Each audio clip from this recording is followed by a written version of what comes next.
I would like to start by sharing the story of a young woman. Uh, let's call her Astha. She was from a middle class family. She graduated with a degree in civil engineering, and she went to work for the municipality on their housing program for low income groups. And through this program, Astha came into contact with many low income families. And she noticed that children from these families did not go to school. Now, this was something that Astha was concerned with from a very early age, where she knew that children from poor families or marginalized households rarely went to school or had opportunities for education. She decided that she wanted to work full time for an organization that worked on advancing girls' education. And she assumed that she had loads of passion, she had commitment. All she needed was an institutional credential, and that would qualify her to apply for jobs with non-profit organizations that worked on development causes. She resigned from the municipality and put herself through a master's degree in development studies. And once she completed her course, she started applying for jobs through the placement cell at her institution. She was very excited and she was elated that she had this credential. And she felt that many organizations who would see her application would want her to come and work for them. She felt that she would be spoiled for choice. She was very surprised when no one contacted her. Weeks rolled into a couple of months. She did not hear from anybody. She started to get worried and she started to apply for jobs now by herself. Initially, she applied for jobs that focused on girls' education. And then later on, when she did not have any success, she started applying for more general social purpose work. And finally, in desperation, for any position with a social purpose organization. So her elation, her excitement waned, and her self-confidence took a big hit. So she questioned herself, is there something that she should have done better? Is there something that she failed to address or notice? Astha's story is not unique. Over the 25 plus years of my career, many young people, program associates, interns, volunteers, team members, and more recently, purposeful conversations with institutions and their graduates and the young people I interact with have all highlighted this consistency with worry, anxiety, and preoccupation about an uncertain future. There's also disappointment that an institutional credential or a professional credential does not necessarily guarantee success with opportunity or with fulfilling aspirations and intent. So this constant worry and preoccupation, it hinders happiness. It constrains productivity, it constrains effectiveness, it affects relationships, it affects health, it also depresses. We see quite a lot of demand for psychosocial counseling and psychosocial support and help with mental health issues. So we need some level of predictability and some level of certainty. So the question today for this talk is that is it possible to create a desired future with confidence and some level of certainty? Is it possible to create a predictable future? So now we come to the heart of the talk. How do we craft a predictable future? And there are three distinct steps. The first is preparation, preparing for the journey. Within this, be clear of your aspirations and intentions. Now, one response I had from a young person was, I don't know what my aspiration is. I don't know what my intention is. Make that your aspirational journey. Figure out what you want to accomplish, what is your intention, and what impact you want to have. Clarity of purpose. Once the aspiration or intention is clear and defined, what is the purpose of the aspiration? What is the expected outcome?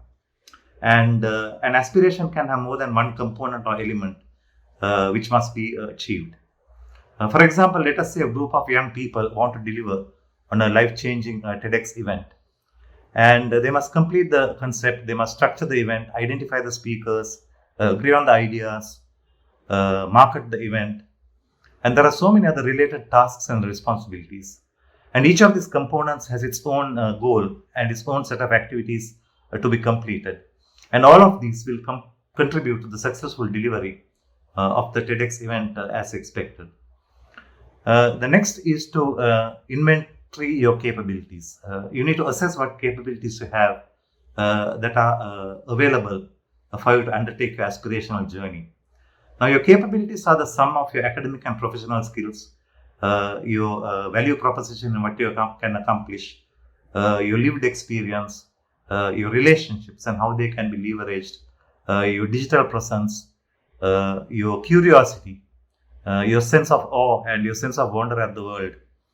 Role models also can inspire capabilities like habits and behaviors. So once the step of preparation is complete, next you need to acquire the capabilities which are necessary but which you do not have. So determine additional capabilities that you need for your journey and acquire them. So today it's relatively easy to gain capabilities because there's so much of knowledge and so much of information and opportunity available on digital platforms, on the internet, social media, your networks, academic institutions which offer free courses. There are internships and volunteerism and so many other ways in which you can gain capabilities. But you need to be careful that you are very focused and selective when gaining your capabilities and identifying them. Separating the white noise and managing distractions is very important. It's like tuning a radio. There are many stations with various frequencies and useful information, and within these, between these frequencies, there's meaningless white noise. So you need to be clear which station you're looking for, and once you tune onto the station, you lock it so that you don't lose the signal and you have access to that information. Many young people have told me that this information would have been very useful for them when they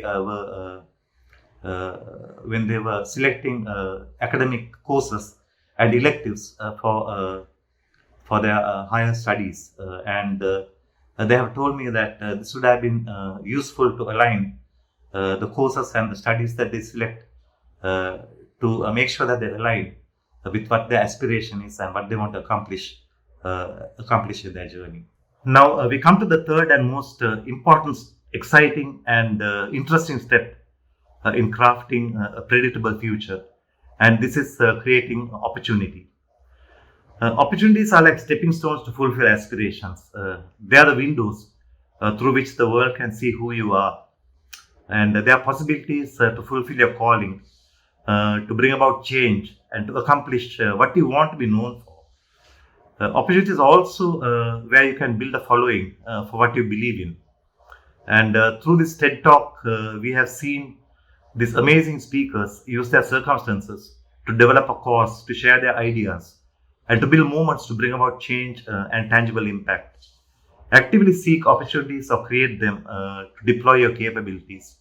Opportunities can be to create something, writing a blog, volunteering for a humanitarian cause, provide leadership, actively seek out those who need help and support, applying for jobs using compelling and interesting statements of purpose, showing the world who you are.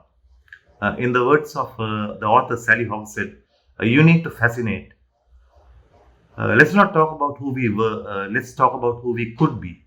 Our experience, inventory of skills, past accomplishments are not as interesting as what we can accomplish, what excites us, finding common connections and building on them, articulating them through social media, at interviews, conversations with clients. We need to bring our whole selves to the table together with our vulnerabilities and our strengths. Then people will want to know us more. They will find us interesting. They will want to interact with us. They will not easily forget us. And create opportunities that bring you joy and that use your skills. Opportunities should not be a burden. Now, each time we seek to create or identify opportunities, we will face challenges and constraints. And often we will be in situations of adversity. So we need to think about what challenges and constraints we will face in seeking or creating opportunity. We need to familiarize ourselves with a way to manage our circumstances. Circumstances are often defined by how much control we have over the circumstance and what decision-making power we have over them. There are situations where we will have full control and decision-making ability, But there are also circumstances where we will not have control and where we will not be able to make decisions. And then circumstances with a little bit of both. So we need to figure out where the control lies, where the decision-making power lies, and we need to find ways to influence them.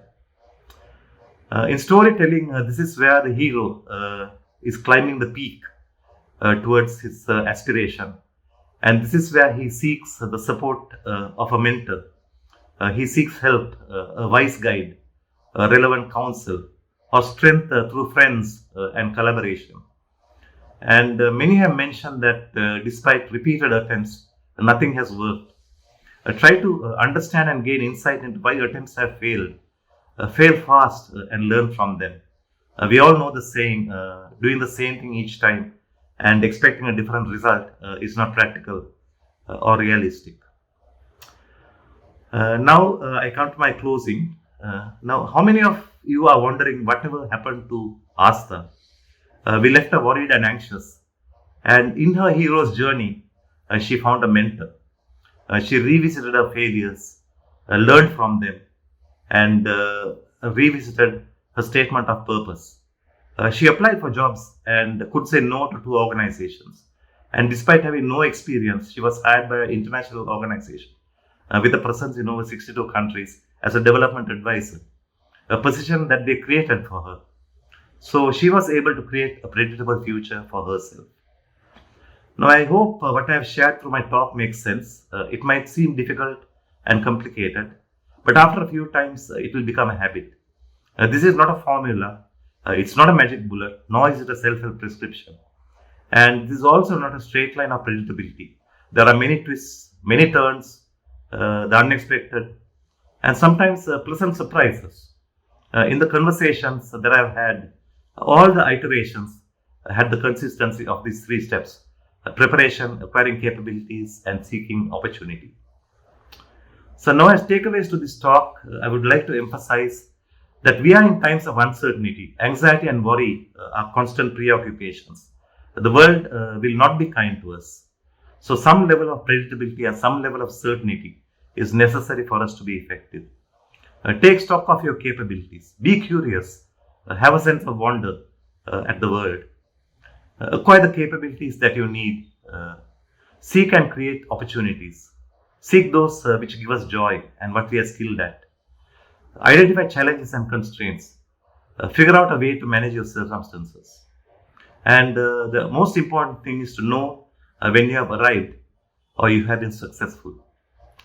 So crafting a predictable future is about self-awareness and self-realization.